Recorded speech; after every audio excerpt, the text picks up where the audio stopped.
Rangsutra is a public limited company and it operates mostly out of the region of Western Rajasthan in India. The managing director of Rangsutra is Shumita Ghosh, and I'm her son. And I have been working with Michael and Manoj, who's my local mentor here, over the past 6 months in putting this together.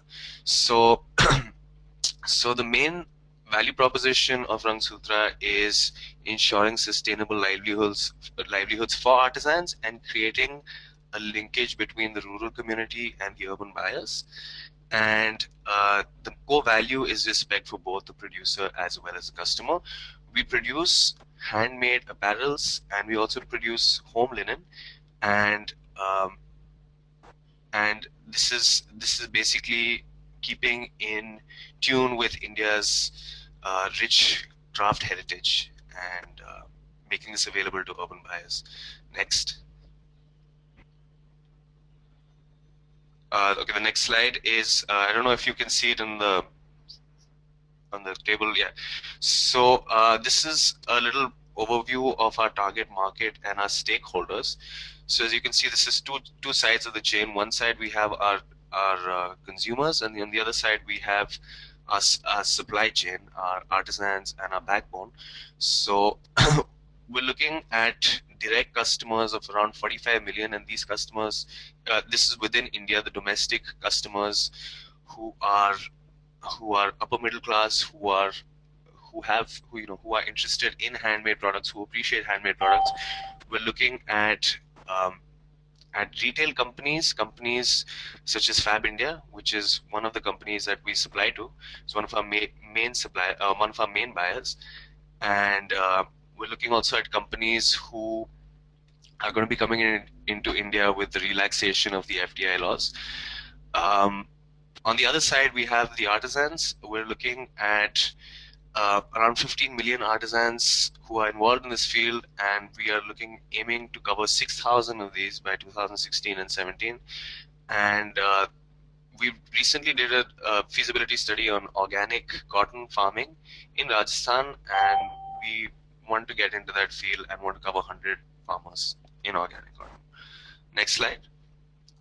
Okay, so the next slide gives you an overview of our value chain. And here, as you can see, before we go on to the slide after this, right now, a major buyer is Fab India, which is a company which operates in India, and that contributes to 95% of our sales. So right now we are dependent heavily on one buyer. So in this case, if you look right on top, the top would be where our institutional or our main retail buyer is. And then under that, we have a product sampling and design team, which is based out of Delhi. And this team interacts with either our retail companies or they come up with the designs on their own if it's for direct customers.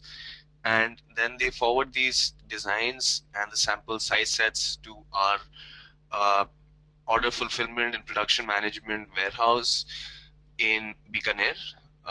Bikaner is in Western Rajasthan. Um, this hub basically sources, once it has the designs, we source the fabric from our suppliers, and then we pass them on. We cut this fabric in a standardized way so that it meets the sizing requirements, which are pretty strict, of our retail companies or of our buyers. And then it passes it on to NGOs, self-help groups, or grassroots entrepreneurs who organize groups of artisans. So there is the the products that we produce have certain inputs which are very unique to Western Rajasthan, such as mirror work, such as applique, tie and dye, and so each NGO each NGO basically adds a certain input to it, and it passes along the chain depending on the amount of inputs and the complexity of the product. It can go from one village to another village, back to a warehouse, and again to another village till the product is completed, and then it's passed on to the retail outlets of our companies or of our buyers. Okay, the next slide gives you and I spoke about this in the previous slide. This gives us, if you can just go to the next slide. It gives us a snapshot of our revenue in 2012 and 13. So as you can see, we did sales. We had a sales turnover 1.5 million USD. 95% of this was sale to Fab India. So you can see that it has been that we have been highly dependent on one company, and I mean the orders have been pretty consistent, and they have been a major revenue driver for us. But the shortcoming of that is that long-term stability is compromised by such heavy dependence. 5% of our income driver of the remaining part of our incomes comes from exhibitions and other retail companies as well as exports.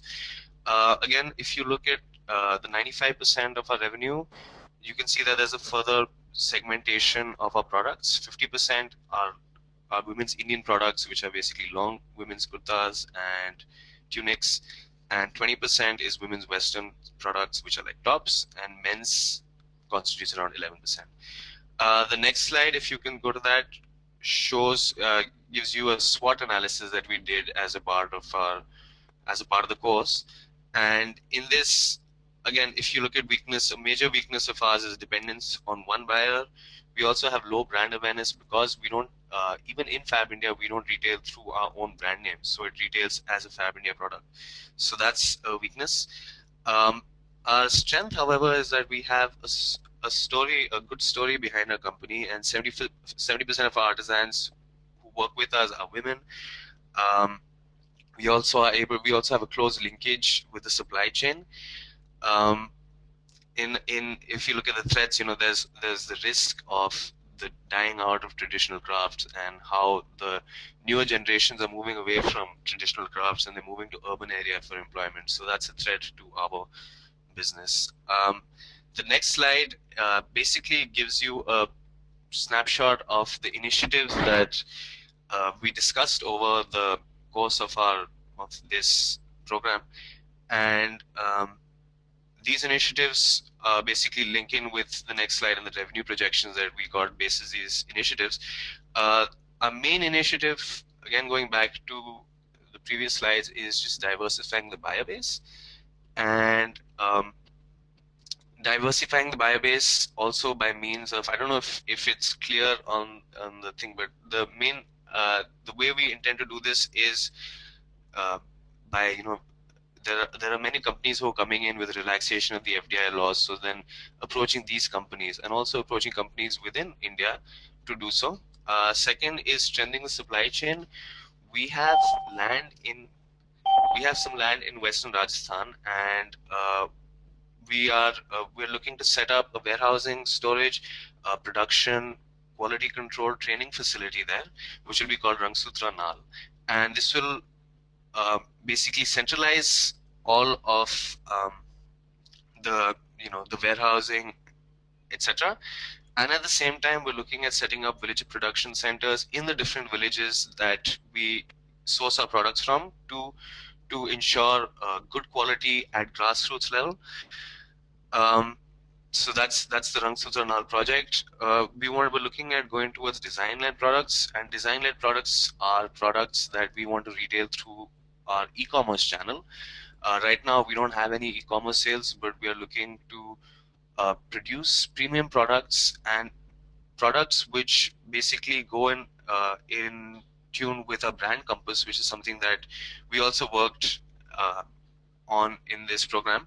And basically, the customers that we're looking for who are going to be interested in these design-led products are anti-materialistic customers, customers who are socially aware, who describe themselves as who seek authenticity, who are stylish citizens. So we want to fulfill the needs of these direct customers through the e-commerce channel.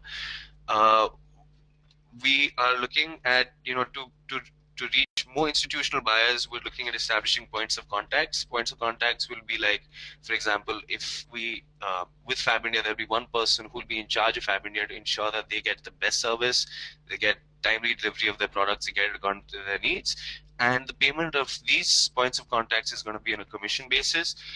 We're looking at undertaking CSR funded initiatives, which is corporate social profitability funded initiatives to set up companies so that we can cover more artisans and provide employment to more artisans. Uh, and we're also looking at moving to other fabrics such as organic cotton so that we can tap the export demand for this. Okay, so if you can go to the next slide, that gives an overview of the revenue diversification that I was talking about. The main thing to note here is that at the bottom you can see that there is a total increase in revenue, and it starts at around 20%, goes down 15%, and it maintains at around 12% the growth. But the main thing to note here is that we are looking at diversifying our revenue and moving towards a revenue structure which uh, is more it ensures long-term stability and long-term uh, survival of the company, and it basically reduces the dependence of Fab India from what it is right now, which is 95% to 60% in 2016-17, and it balances it out between e-commerce and retail and other institutional buyers.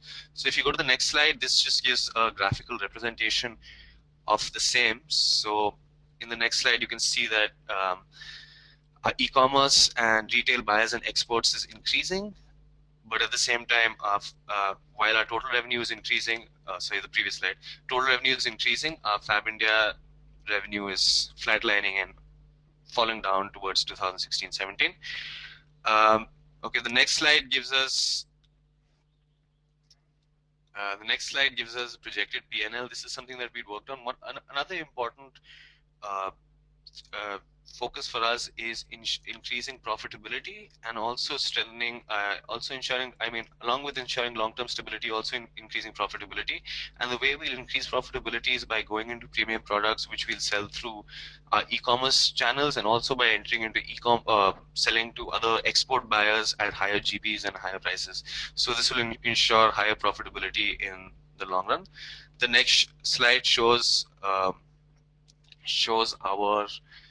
our cash flow statement. This is something we worked on. It's slightly, the figures are slightly small here, but it leads up to the slide on our funding requirements, which is the final slide, which is basically a total funding. If you can go to the next slide, which is a total funding of 610,000 US dollars, and this is divided. A certain percentage of it can be funded through equity, as all of our share capital is not um, subscribed to, and the remaining we are looking to raising through grants and soft loans. And the main capital expenditure for Anando, we need to stop. Can you summarize very quickly? Yeah, so the main requirement for us is basically grants and soft loans. This is for setting up the NAL facility that I'd spoken about earlier, and also to set up the e-commerce channel. If you can go to the next slide. So we need to really stop there if we can and start the review Okay, process. so just to sum it up, the four main things that we're looking at is long-term stability, improving profitability, modularizing our structure so that we can reach more artisans and move towards a performance-based organization that rewards people on the basis of their contribution.